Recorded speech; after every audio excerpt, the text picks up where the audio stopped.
Hello students, a very good morning to you all. Today we will discuss rest part of chapter 3 electoral politics. अब इसी chapter में हमने पढ़ा था कि इलेक्शंस क्या होते हैं और डेमोक्रेटिक इलेक्शंस के क्या फीचर्स होते हैं। अब हम ये सोचते हैं कि क्या इलेक्शंस जो इंडिया में होते हैं वो डेमोक्रेटिक है। सबसे पहले लेकिन यही क्वेश्चन का आंसर अगर हम जाने तो उससे पहले हमें देखना पड़ेगा कि इलेक्शंस इंडिया में कराए कैसे जाते हैं।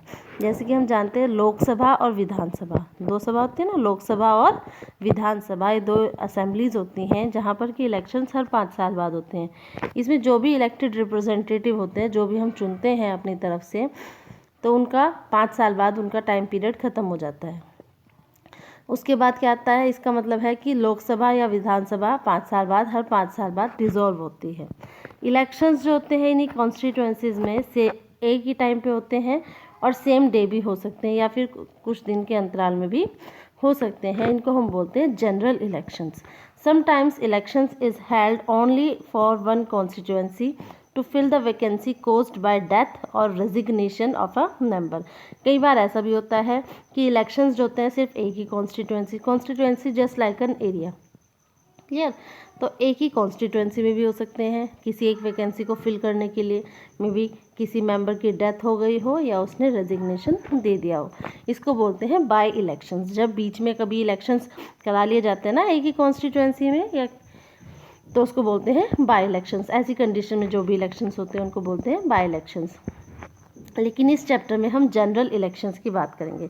सबसे पहले क्या प्रोसीजर होता है, इलेक्टोरल कॉन्स्टिट्यूएंसीज बनाई जाती हैं। अब हमने पढ़ा था कि हरियाणा में 90 MLAs चुने गए थे। अब ये सोचा होगा कि ये कैसे हुआ, क्या हर एक person, did every person in Haryana vote for all 90 MLA? You perhaps know that this is not the case. In our country we follow an area based system of representative.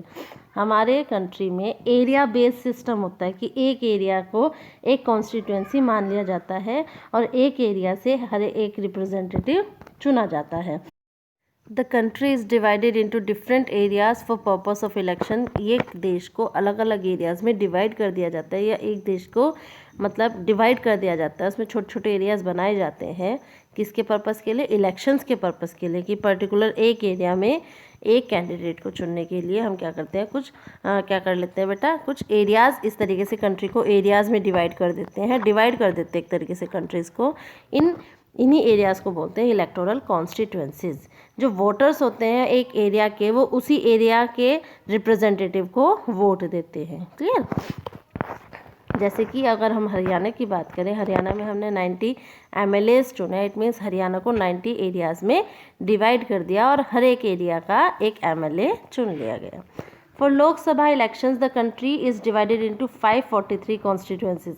अगर लोकसभा इलेक्शंस होते हैं तो कंट्री को कितने उसमें divide कर देते हैं, 543 इलेक्शन कॉन्स्टिट्यूएंसीज में, क्योंकि उसमें 543 मेंबर्स मैक्सिमम हो सकते हैं। तो representative elected from each constituencies is called a member of parliament और एन MP। इसीलिए जो हर एक एरिया से फिर जो इलेक्टेड रिप्रेजेंटेटिव होता है, कि जो 543 कॉन्स्टिट्यूएंसीज में डिवाइड किया है हमने अपनी कंट्री को, तो एक कॉन्स्टिट्यूएंसी से चुना गया मेंबर वो क्या होगा, पार्लियामेंट का मेंबर होगा, मेंबर ऑफ द पार्लियामेंट। इसलिए जितनी भी 543 जो मेंबर होंगे they become the member of the parliament और MP।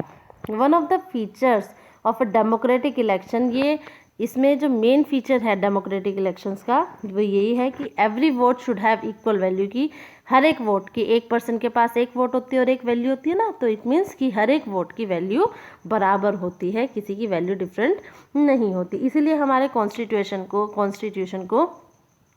कॉन्स्टिट्यूएंसीज की रिक्वायरमेंट होती है, जिससे कि वो रफली पॉपुलेशन जो वहाँ पर रह रही है वहाँ से वो क्या कर सके, कॉन्स्टिट्यूएंसी से इलेक्शंस करा सके। सिमिलरली हर एक स्टेट को भी हम स्पेसिफिक नंबर ऑफ असेंबली में डिवाइड कर सकते हैं, है ना।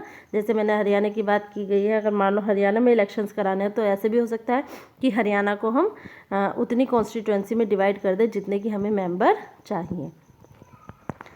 In this case the elected representative, इसमें क्या होगा, अगर हम मान लो एक स्टेट को डिवाइड कर रहे हैं, अगर कंट्री को डिवाइड कर रहे हैं तो मेंबर ऑफ पार्लियामेंट है, और अगर एक स्टेट को डिवाइड करते हैं कॉन्स्टिट्यूएंसी में तो जो चुने गए इलेक्टेड रिप्रेजेंटेटिव्स होते हैं उनको बोलते हैं member of the legislative assembly. Clear. अगर स्टेट के मेंबर्स चुन रहे हैं, स्टेट में इलेक्शंस करा रहे हैं, किसमें, स्टेट में करा रहे हैं, तो जो कॉन्स्टिट्यूएंसी जितने मेंबर हमें चाहिए, सपोज हमें जैसे हरियाणा में 90 मेंबर्स चाहिए, तो हमने हरियाणा को 90 कॉन्स्टिट्यूएंसी में डिवाइड कर दिया, 90 एरिया में डिवाइड कर दिया, तो उसके जो मेंबर्स हुए वो क्या कहलाए जाएंगे, स्टेट जब डिवाइड होता है तो उसके मेंबर्स को क्या कहते हैं, जो इलेक्टेड मेंबर्स होते हैं उनको बोलते हैं मेंबर ऑफ लेजिस्लेटिव असेंबली और एमएलए। क्लियर। कंट्री के मेंबर्स को एमपी, और आपका स्टेट के मेंबर्स को क्या बोलेंगे, स्टेट के रिप्रेजेंटेटिव, इलेक्टेड रिप्रेजेंटेटिव्स को क्या बोलेंगे, MLA. Each parliamentary constituency has within it several assemblies constituency. The same principle applies for panchayat and municipal elections. यही जो प्रोसेस होता है यही आपका पंचायत और म्यूनिसिपल इलेक्शंस के लिए भी होता है। हर एक विलेज को अलग अलग वार्ड में, और वो वहाँ पर क्या होता है, जैसे वहाँ पर बड़े एरिया, बड़ी कंट्री में और स्टेट में जैसे कॉन्स्टिट्यूएंसी होती है, ऐसे ही अगर मान लो बात करें किसी विलेज की या किसी सिटी की, तो वहाँ पर क्या होते हैं, वार्ड्स होते हैं। जैसे कि कॉन्स्टिट्यूएंसी होती है ऐसे ही वार्ड, कि एक एरिया को वार्ड में डिवाइड कर देते हैं, फिर हर एक वार्ड में से एक एक मेंबर चुना जाता है। Clear. Each ward elect one member of the village और द अर्बन लोकल बॉडी, मतलब कोई सिटी हो, है ना, तो उसमें से क्या होता है कि एक वार्ड में से एक मेंबर चुना जाता है, जिससे कि sometime these constituencies are counted as seats, उनको सीट्स भी बोल देते हैं। For each constituency represent one seat in the assembly. When we say Lokdal, अगर हम बात करें लोकदल की बात, तो हरियाणा में लोकदल ने 60 सीट जीती थी। ठीक है। It means candidate of Lok Dal won 60 assembly constituency in the state. It means कि अगर उस किसी की 6 सीट्स, मतलब 6 मतलब कि पर्टिकुलर सीट भी बोल देते हैं, अगर किसी ने 60 सीट जीती है, सपोज हरियाणा ने 60 सीट जीती थी, इट मीन्स कि उसकी 60 सीट जो है वहाँ पर कहाँ पर फिक्स हो गई, असेंबली कॉन्स्टिट्यूएंसीज में, स्टेट में। वहाँ पर क्या है, कॉन्स्टिट्यूएंसी, स्टेट की कॉन्स्टिट्यूएंसी में उसकी 66 फीट फिक्स हो गई, उसने वॉन वहाँ पर की है। क्लियर। आप देख सकते हो जैसे हमने ये एरिया दिखाया गया है, तो एरिया को हमने डिवाइड करके दिखाया है ना, तो ये आपका क्या है, ये आपका वार्ड कह दो, ये आपका किसी एक स्टेट का है, तो कॉन्स्टिट्यूएंसी एक कंट्री और स्टेट का, डिस्ट्रिक्ट का है तो वार्ड्स हो जाएगा। क्लियर। कुछ होती है रिजर्व्ड कॉन्स्टिट्यूएंसीज। अभी तो हमने इलेक्टेड कॉन्स्टिट्यूएंसीज की बात किया था, अब बात करेंगे reserved constituencies. Our constitution entitles every citizen to elect his her representative and to be elected as a representative. जैसे कि हम जानते हैं हमारे सिटीजन में ये एक कानून वो है कि हमारे सिटीजन ने सबको ये राइट दे रखा है कि हम किसी को भी चुन सकते हैं और हम एज अ रिप्रेजेंटेटिव भी चुने जा सकते हैं। तो जो कॉन्स्टिट्यूशन मेकर थे उन्होंने ये सोचा कि अगर ओपन इलेक्टोरल कंपटीशन होगा तो कुछ हमारे यहाँ पे वीकर सेक्शंस होते हैं। मान लो अगर हम पूरी तरीके से कंपटीशन करा देते हैं तो हमारे यहाँ पर कुछ ऐसे सेक्शंस हैं, सोसाइटी के ऐसे सेक्शंस हैं जो वीक है, बात जैसे जो कि जिनको कि ज़्यादा चांस नहीं मिल सकता लोकसभा में खड़ा होने का, राज्यसभा में खड़ा होने का या लेजिस्लेटिव असेंबली में खड़े होने का ज़्यादा मौका नहीं मिल सकता, तो उनको प्रोटेक्ट करने की ज़रूरत है। जैसे कुछ लोग हैं जैसे दलित्स हैं, है ना, वुमेन हैं, जो एक तरीके से वीकर सेक्शन, ये तो वीकर सेक्शन होते थे पहले, क्योंकि दलित क्या होते थे, अधिकतर पुअर होते थे, है ना, तो वुमेन है उनको ज़्यादा चांसेस नहीं दिए जाते थे। तो ये जो वीकर सेक्शंस हैं ये इनकी क्या करते थे, इनको प्रोटेक्ट करने के लिए और इनको इक्वलिटी शो करने के लिए, इक्वलिटी दिलाने के लिए, इक्वलिटी मिले या एक समानता आए, तो उसके लिए वो क्या करते थे, उनकी सीट्स को रिजर्व कर देते थे। तो कुछ सीट्स किसके लिए रिजर्व होती थी, वीकर सेक्शन के लिए, क्योंकि पॉसिबल नहीं था सिर्फ जो इलेक्शंस में जा सकते थे, जो कंपटीशन की अगर हम बात करें इलेक्शंस में कौन जा सकता था, जो स्ट्रॉन्ग, जो सोसाइटी के जो वो है स्ट्रॉन्ग पार्ट, वही जा सकते थे। तो इसलिए वीकर को भी थोड़ा सा मौका मिले, इलेक्शंस लड़ने का भी मौका मिले, चुनने का तो मौका मिल जाएगा लेकिन लड़ने का भी मौका मिले, अपनी बात कहने का मौका मिले, तो इसीलिए उनकी सीट्स को क्या कर दिया गया, रिजर्व्ड कर दिया गया।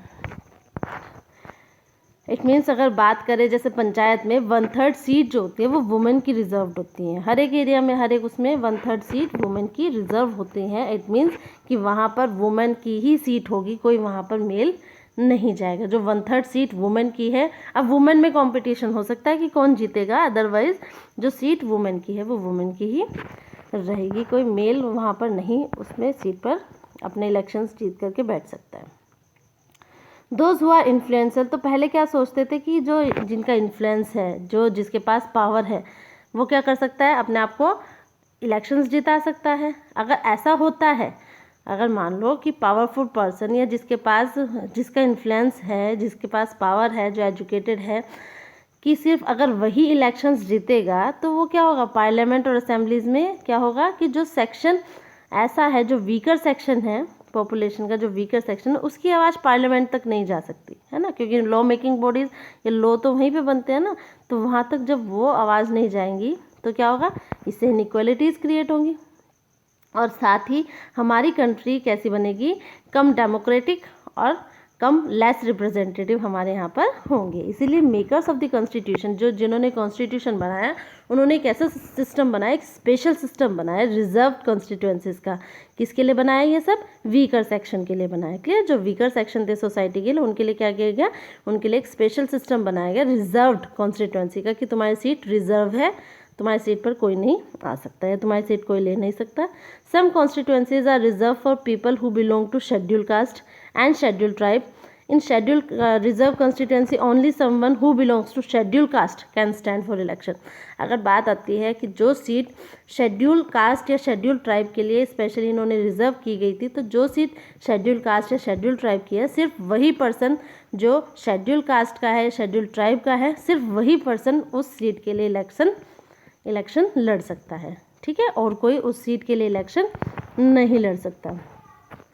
सिमिलरली ऐसे ही आपका शेड्यूल ट्राइब का है कि जिसके लिए जो इससे बिलोंग करता है और सिर्फ उसी के लिए वो वही इलेक्शंस लड़ सकता है। अगर हम बात करें करंटली लोकसभा में 84 सीट्स जो है वो शेड्यूल कास्ट के लिए है और 47 सीट्स शेड्यूल ट्राइब्स के लिए एज़ पर 2019, अगर हम 2019 की बात करें तब तक 84 सीट्स आपकी शेड्यूल कास्ट और 47 सीट्स शेड्यूल ट्राइब के लिए आपकी रिजर्व कर दी गई है। इसमें this number is in proportion to their share in total population. Thus, reserved seat for SC and ST do not take any legitimate share of any other social group. तो जो seat हमने SC और ST के लिए reserve की है उसमें कोई और सोशल ग्रुप इंटरफेयर और उसमें कोई भी अपने वो नहीं दिखा सकता, कोई उसके बेस पर इलेक्शंस नहीं लड़ सकता। इसी टाइप के रिजर्वेशन जो है लोकल लेवल पे और डिस्ट्रिक्ट लेवल पे भी वीकर सेक्शन के लिए वो किया गया है। Clear, in many state seats जो है रूरल एरियाज़ में भी, अर्बन एरियाज़, रूरल एरियाज़ में पंचायत होती है और अर्बन एरिया में क्या होती है, म्यूनिसिपैलिटीज़ एंड कॉरपोरेशन। म्यूनिसिपैलिटीज़ जहाँ की पॉपुलेशन कम होती है वहाँ पर म्यूनिसिपैलिटी होती है और म्यूनिसिपल कॉरपोरेशन कहाँ होती है, दिल्ली जैसे शहर में जहाँ की पॉपुलेशन बहुत ज़्यादा। बड़ी बड़ी सिटीज़ में कॉरपोरेशंस होती हैं और आपकी छोटी छोटी सिटीज़ में जहाँ की पॉपुलेशन ज़्यादा नहीं है वहाँ पर क्या होती है आपकी म्यूनिसिपैलिटीज़। जैसे बिजनौर है, यहाँ पर म्यूनिसिपैलिटी है, दिल्ली है, मुंबई है, यहाँ पर क्या है आपकी म्यूनिसिपल कॉरपोरेशन, क्योंकि ये बड़ा एरिया है। और आपका विलेजेस में क्या होती है, पंचायत। क्लियर, तो यहाँ पर भी क्या है कि यहाँ पर भी सीट रिजर्व होती हैं, जैसे अदर बैकवर्ड कास्ट होती हैं उनके लिए भी सीट रिजर्व होती है। इसलिए ऐसी ही सीट का रिजर्वेशन किसके लिए होता है, वुमेन के लिए भी होता है। जैसे कि मैंने बताया है कि 1/3 सीट जो होती हैं रूरल एरियाज़ में और अर्बन एरियाज़ की लोकल बॉडीज़ के लिए वुमेन के लिए रिजर्व होती है। वुमेन की 1/3 सीट, चाहे वो अर्बन एरिया में इलेक्शंस हो चाहे रूरल एरियाज़ में, दोनों में वुमेन के लिए 1/3 सीट क्या है रिजर्व्ड है। नेक्स्ट आपका आता है वोटर्स लिस्ट। अब एक बार जब कॉन्स्टिट्यूएंसीज डिसाइड कर ली जाती है कि कितने एरिया के एक एरिया को हम कितने पार्ट में डिवाइड कर रहे हैं, कितने एरिया में डिवाइड कर रहे हैं, उसके बाद डिसाइड किया जाता है कि कौन वोट दे सकता है कौन वोट नहीं दे सकता है। ये डिसीज़न जो होता है छोड़ दिया जाता है किस पर, कि जो हमारा रूल बना गया है यूनिवर्सल एडल्ट फ्रेंचाइज। क्लियर, कि कौन से रूल है हमारा, कौन सा लॉ है, एक तरीके से नियम बनाया गया है यूनिवर्सल एडल्ट फ्रेंचाइज। ये इसके बेस पर हम ये देखते हैं कि कौन वोट देगा। वोटर्स लिस्ट, वोटर मतलब जो वोट देने वाला है, तो कौन वोट देगा कौन नहीं देगा। अब हम जानते हैं जो डेमोक्रेटिक कंट्री होती है वहाँ पर क्या किया जाता है, वहाँ पर एक नियम है कि जिनकी एज 18 या 18 से अबव है वही इलेक्शन में वोट दे सकते हैं। क्लियर। तो ये एलिजिबिलिटी देख लेंगे कि किसकी एज 18 या 18 से अबव है, तो उसमें क्या हो सकता है, फिर हम वही व्यक्ति जो है वो क्या कर सकता है, वोट दे सकता है। तो ऐसी लिस्ट निकाली जाती है जो एलिजिबल है वोट देने के लिए इलेक्शन से पहले, और हर एक को दी जाती है कि आप एलिजिबल हो, आप वोट दे सकते हो। क्लियर। ये जो लिस्ट होती है ऑफिशियली क्या बोलते हैं इसको, इलेक्टोरल रोल, जिसको कि हम वोटर लिस्ट भी कहते हैं।